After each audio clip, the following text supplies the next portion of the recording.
Ay, ang lakas. So, ay, 3 araw na umuulan dito sa amin. Kagabi, hanggang ngayon, walang tigil. Siguradong bahala naman sa ibang lugar dito sa amin, sa Mindoro. At ingat po tayong lahat, lalong-lalo na sa mga lugar na bahain dito sa Pilipinas. Dumating na po si kapatid galing Japan, at hindi ko alam kung paano siya makakauwi dito sa Mindoro sa ganitong panahon. So, tatawagan ko po siya mamaya. Huwag po kayo magkakakalas, dyan lang kayo. At ingat po tayong lahat.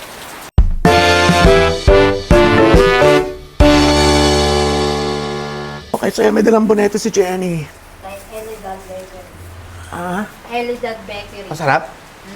Sarap. Siyempre, ang dalawa nating mga baby, ayan. Naglulunggot-lunggot. Ay, ha? Bakit? Ha? Ha? Ha? Oo, nandito lang ako. Aba! Hatching ng hatching. May naaamoy si Robert siya kasi may inihiwalay ako dito eh. Naaamoy niya to. Dali! Kakain na sila, kaya mabiyakin na lang natin ng isa. At baka naman hindi maubos kasi minsan eh, nabibigyan ko ng sobra, hindi na maubos yung pagkain nila. Let's see. Roba? Okay. Good morning.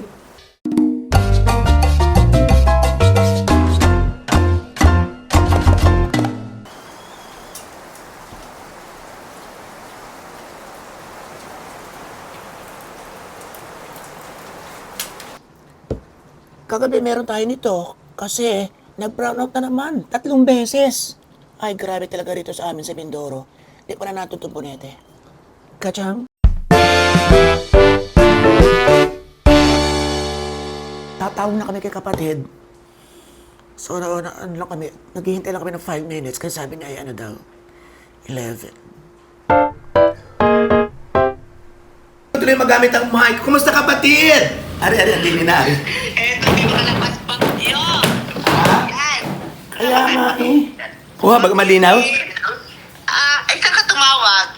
Ay, dito na sa akin, sa kanya sana, para mas malinaw, ay hindi kami makapasok ng call sa'yo.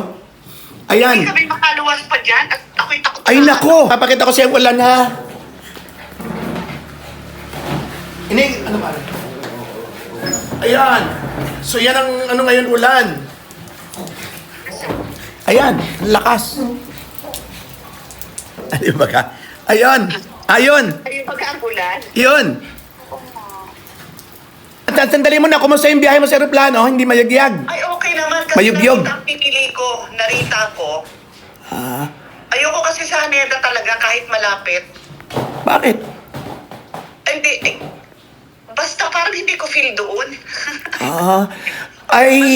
Itong kapatid ko ay magbe-birthday sa August 10. August 10, ano? Happy birthday, kapatid! Thank you. Ay, marami kaming kapamilya sa Batangas, bukod yung pamilya dito. Kaya, magka-celebrate na siya ron. Ano naman ang mangyari? Di may celebration na siya doon. Ay, may celebration kayo dyan bukas?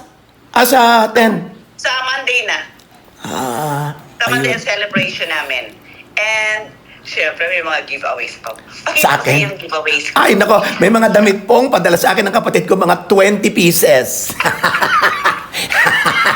Kuni!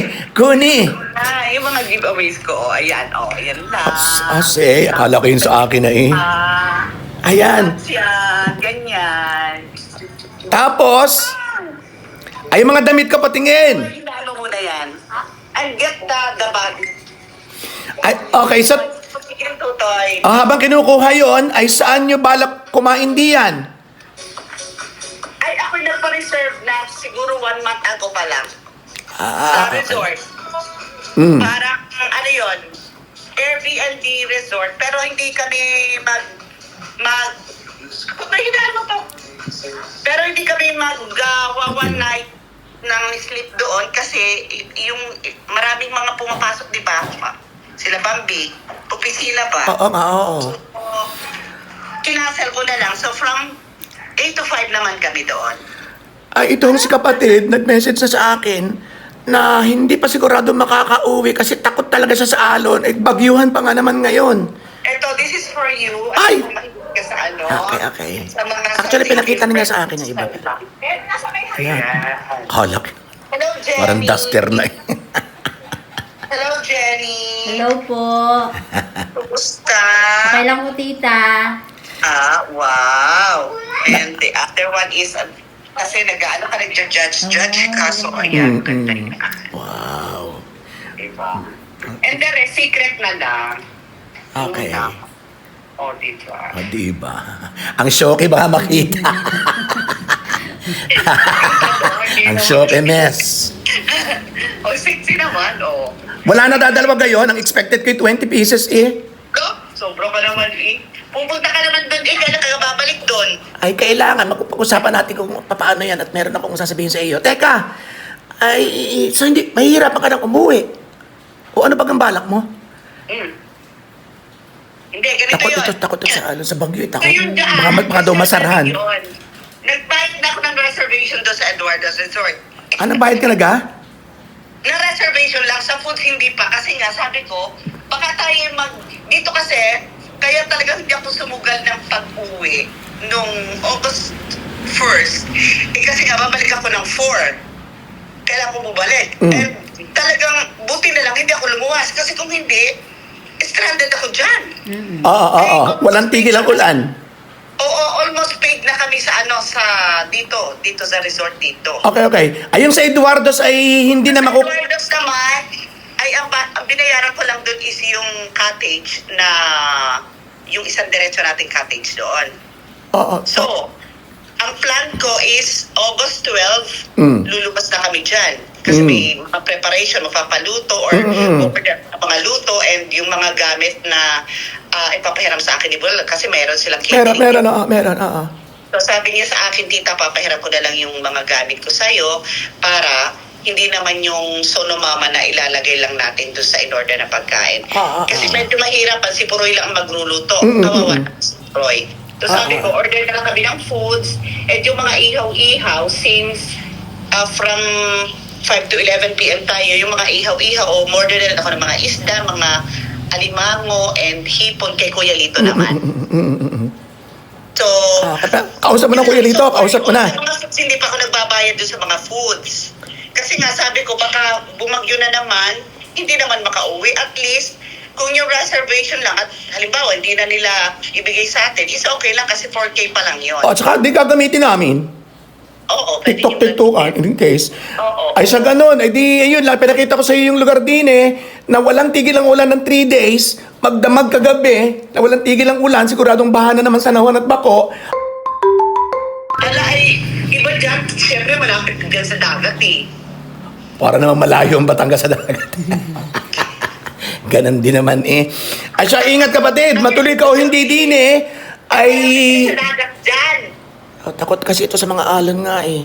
Takot talaga ako. Kahit pa, siguro kung almost paid ako dyan at bumagyo dito na malakas ang alon, talaga ako tutuloy. So in case na talagang malakasan, ay in case na biglang uminid dyan, tumawid ka ng maaga-maaga at bumalik ka rin sa hapon na mahalaga nakauwi ka.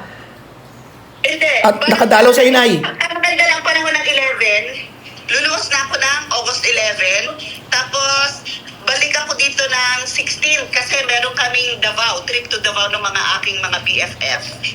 Wow. Magdadavaw kami ng August 18, balik kami ng 22. 4 days kami doon sa Carmela kasi may bahay sila Carmela doon sa Davao. Ay di dito isang araw ka lang o dalawa, kinabukasan na. Hindi. Kung luluwas ako dyan ng 12, Mga 14. 16 ako dyan. 16 ang balik ko din eh. Kailan ka punta yung Davao? Anong araw? 18. Okay. August 18 to 22.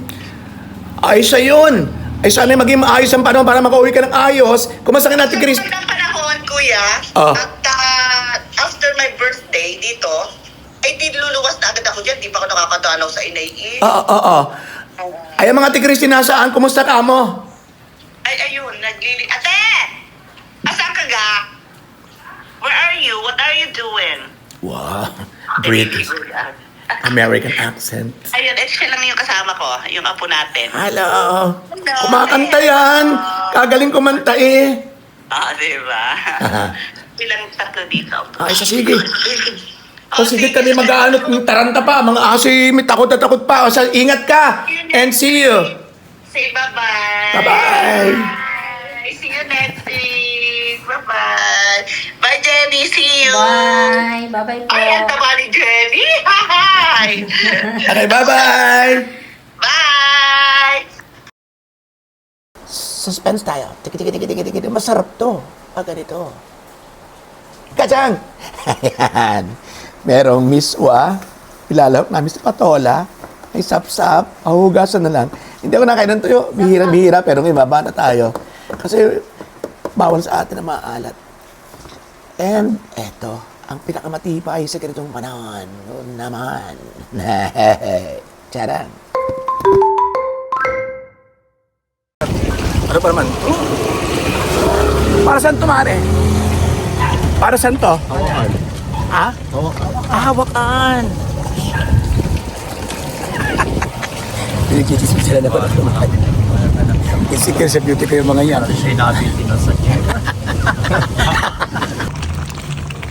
Sarap.